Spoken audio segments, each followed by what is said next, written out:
Today we are exploring Nouadhibou, a city between the ocean and the desert, a place where everything revolves around fishing. We were lucky to meet Ahmed a few days ago, and he offered to show us the traditional harbour and the surroundings of the city. Let's keep on going! Nouadhibou has two faces. One side is home to protected areas where fish nurseries and wildlife thrive. Just spot some flamingos. And the other is dominated by industrial fishing boats and factories where tons of fish are caught every single day. The officer came and then he took our camera. We are Melanie and Norman traveling across Africa on our old Mercedes van. We share our journey to show the beauty, the encounters and the reality of life on the road. Welcome to Mauritania. We've been in Nouadhibou for about 10 days, taking a break and also catching up a little bit on work. But today we're gonna go and explore the city. And maybe, if we are lucky, we will find dolphins and flamingos too. We prepared some semen. This is the recipe of Aisha that we made in Sahara. And yeah, I think they're gonna be tasty. It's the first time I make them. Also want peanut butter. I think I'll try one like this actually, to get the real taste of them semen. Oh yeah. Oh wow. Good? 10 point. Maybe they are the best semen you can find in Mauritania. It's quite rare to have no winter in the morning. But on the other hand, when you think this is a good thing, no, because you get these little flies here and they go everywhere, in your ears, in your mouth, in your nose, and obviously they also like coffee, so they also go in my coffee mug this morning. Yuck! So the one with the least oily finger has to turn off the camera now. I can try.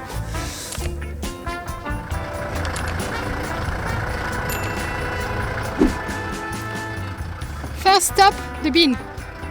Yeah, this is how it works here. They don't have these big bins that we are used to. They have those yellow drums and they weld a couple handles on it. And then you can see sometimes the trucks passing through. Sometimes there's also little motorbikes and they just empty those drums. That's it. So let's keep on going. This part of Nouadhibou is so quiet. Compared to the city, it's a big difference.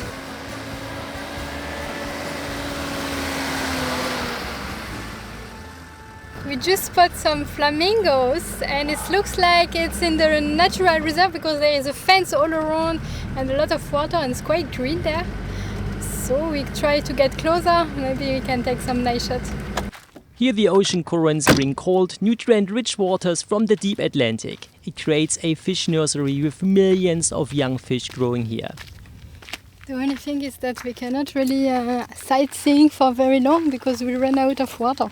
Only this amount of water is left, but I hope we can get close too. That abundance attracts thousands of migratory birds, flamingos, pelicans and terns, all feeding and resting during their long journey between Europe and Africa. Nouadhibou really lacks of water. It's very hard to get your hands on some water. Yet we were very lucky that a few days ago we found a water tap in the city. So we're going to go back there, refill our both water tanks, and then we will be ready for the next week when we are crossing the desert again towards the south of Mauritania.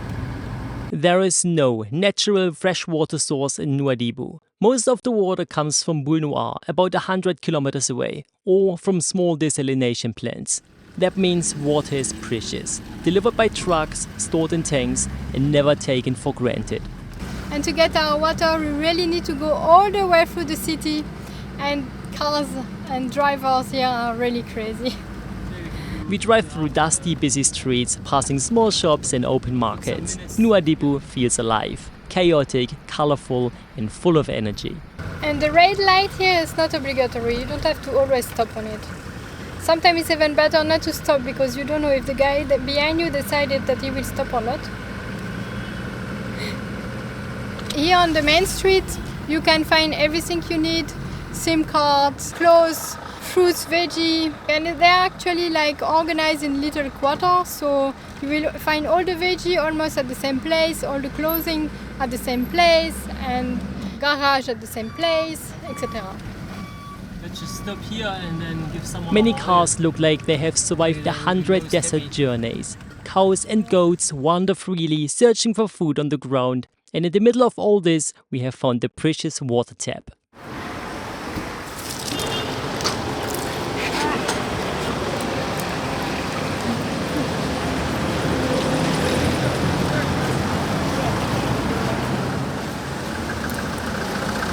Third time of the 12 times, huh? Yeah. 9 more times after this. Yeah, the hose is just too short to go there. I mean, maybe it would even fit, huh? I'm thinking. Last time was short, no? It was just enough. Oh, yeah? With water sorted, we head to the harbor to meet our friend Ahmed. The air is already thick with the smell of fish and salt. We pass many old factories, some abandoned, some still working, all telling the story of a city built on the sea. Ahmed explains that the old harbor is under renovation, so many boats have been moved to a new area. When we arrive, we see huge wooden pirogues, beautifully decorated, some owned by Senegalese fishermen known as the best in the region. Many foreign fishermen come here to make a living. This is where tons of fish are processed every day, frozen, dried or turned into fish meal and shipped across the world. Fishing is everything here, the main source of income, food and pride. But as we start filming, an officer suddenly approached us. We took some nice footage where I was talking to the camera about, everything, and then suddenly the officer came and then he took our camera and he deleted all the recent videos, everything regarding that fishing zone here. So we have no footage left. They don't want that we, spread any false information or maybe not beautiful videos. Sorry, we cannot really show you the harbor from a close up, but that's it. Like there's a lot of restrictions here. We cannot take what we want, but now we're gonna drive somewhere else and maybe hopefully from there we can show a little bit of the harbor. Leaving the harbor, we follow the coastline. From afar, we spot massive industrial fishing ships, floating factories anchored offshore where fish are processed directly on board. It's both fascinating and intimidating. A few kilometers later, something strange catches our eye. The sea itself seems to be moving. Ahmed explains that it's a huge band of fish swimming just below the surface. The water ripples and shimmers like it's alive. It's hard to believe how full of life this coast really is. The Russians are coming here and the Chinese, the Europeans, they all come here for fishing. And honestly, I've never seen so many fishes coming so close towards the shore. Like literally all those dark patches there, these are all fishes. You can see them just jumping out of the water. This whole region between the Nouadhibou Peninsula and the Bank d'Aqua is known as a fish nursery. The cold Atlantic upwellings feed plankton which attracts sardines, mullets and mackerels, species that feed not only people but also thousands of birds. It's one of the richest marine ecosystems in the world, and it's easy to understand why Mauritania's economy depends so deeply on fishing. Now we are going a little bit further and see what else we can discover here in Nouadhibou. Allez! This water is so warm, it's crazy. Really, really warm, yeah? Didn't expect. Let's keep on going!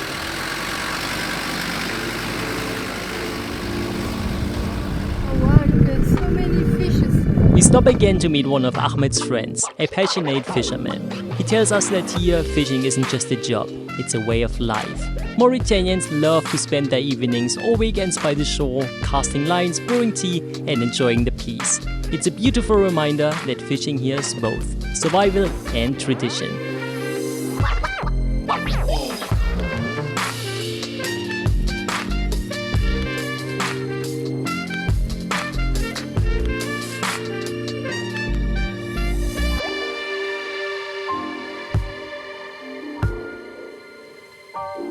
As the sun begins to set, Ahmed drives us to see a new project, a modern fish processing factory under construction.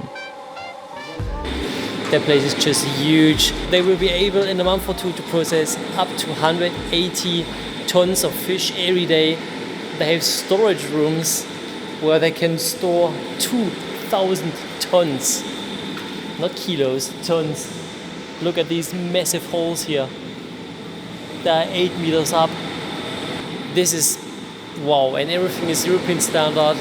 The guy, he told us that this is going to be like the number one here in Nouadhibou, standard-wise. And it's a big project, a very big project. It's very impressive to see all this.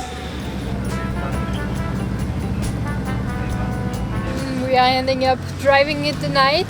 It's very dark, and here they don't have light. I mean, not all of them have light. We don't have to drive so far, but we don't recommend you to drive at night. Don't do like us. Now we are driving out of Nouadhibou to a campsite, I think. And from there we will spend the night.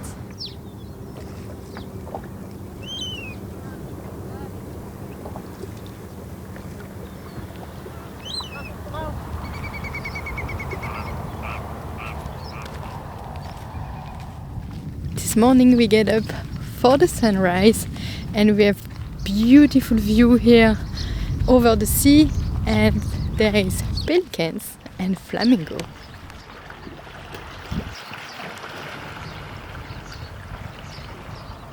It's flying towards us.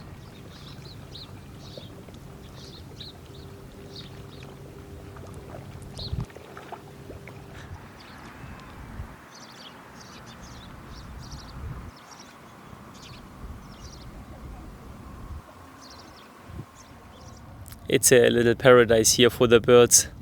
You can see them from up close, it's beautiful. It's just getting more and more warm. And we are also hot to experience and see something new. So we're gonna hit the road. After more than a week in Nouadhibou, it feels like we've seen a mix of everything. Wild nature, human struggle and deep connection to the ocean. Nouadhibou is raw, authentic and chaotic, a true reflection of Mauritania itself. Now we are back on the road, and in the next episode we are attempting something we thought only 4x4 could do. So don't forget to subscribe and see if we actually get there safely.